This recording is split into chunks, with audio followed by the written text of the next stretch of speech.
E eu não sei se esse assunto é interessante ser abordado, mas durante o final da campanha, falou-se da larga votação que o novo presidente teve.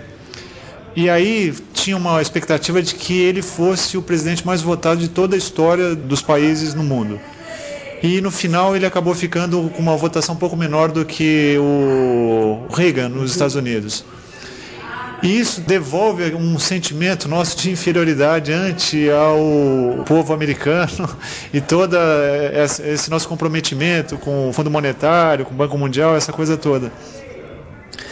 A senhora acha que existe alguma tendência de alterar esse quadro, já que o Brasil agora é governado por um presidente com uma votação expressiva, ou seja, tendo um apoio popular tão amplo e com um pensamento de distribuição de renda e de benefícios sociais, ou seja, desenvolver o povo brasileiro de forma ampla, para que o Brasil tenha talvez um sentimento mais apurado de brasilidade e não tanto de submissão ao povo americano? Eu acho que a forma como Lula se elegeu e como ele enfrentou, inclusive, uma crise artificial, embora exista uma crise econômica por conta da lógica do mercado financeiro, da especulação financeira, a crise fora do país também, a partir dos Estados Unidos, enfim, os mercados estão todos, né, vivendo um momento de instabilidade, etc.,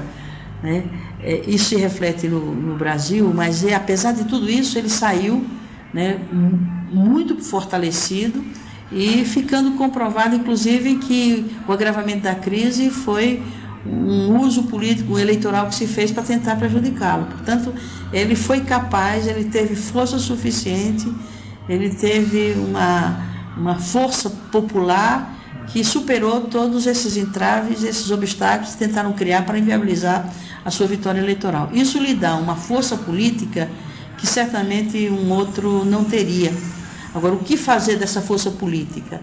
Então, essa capacidade de articulação que ele vem demonstrando, né? Essa compreensão de que ele não é o presidente do PT. E isso eu também tive consciência disso e foi um dos motivos de atrito quando eu fui eleita, antes da minha posse, é que eu também afirmava que eu não era prefeita do PT, eu era prefeita de toda a cidade. Ele tem consciência disso, tem afirmado isso, vem mantendo uma linha de independência em relação, inclusive, aos seus companheiros de partido, né? Afirmando uma concepção mais ampla de governo, né?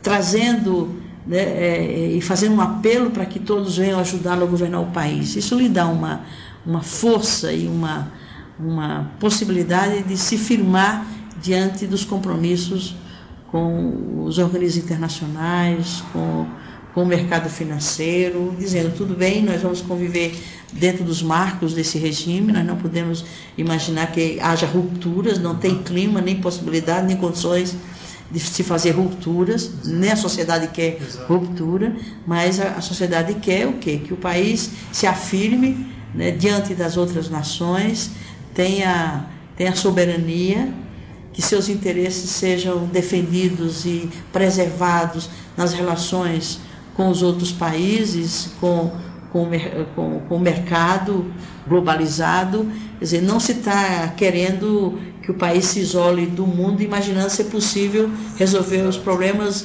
do âmbito interno do próprio país. Não, vamos continuar mantendo essas vinculações, cumprindo esse papel de liderança do Brasil no continente latino-americano e no mundo, mas isso feito de forma soberana, de forma serena, com bom senso, e com isso se eleva a autoestima do brasileiro e os termos das relações internacionais, econômicas, financeiras e políticas certamente vão se dar em padrões e parâmetros diferentes daquilo que se fez até agora, onde os interesses do país têm ficado, né, subordinados aos interesses, né, da lógica financeira, da lógica do mercado, da especulação financeira.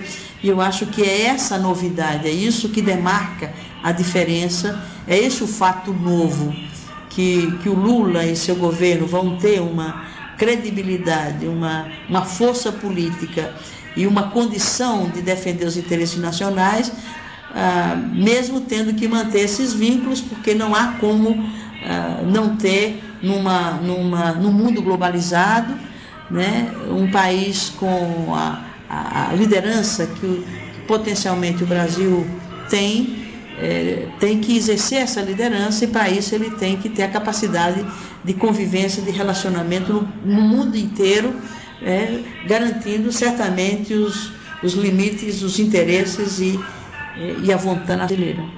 Ok.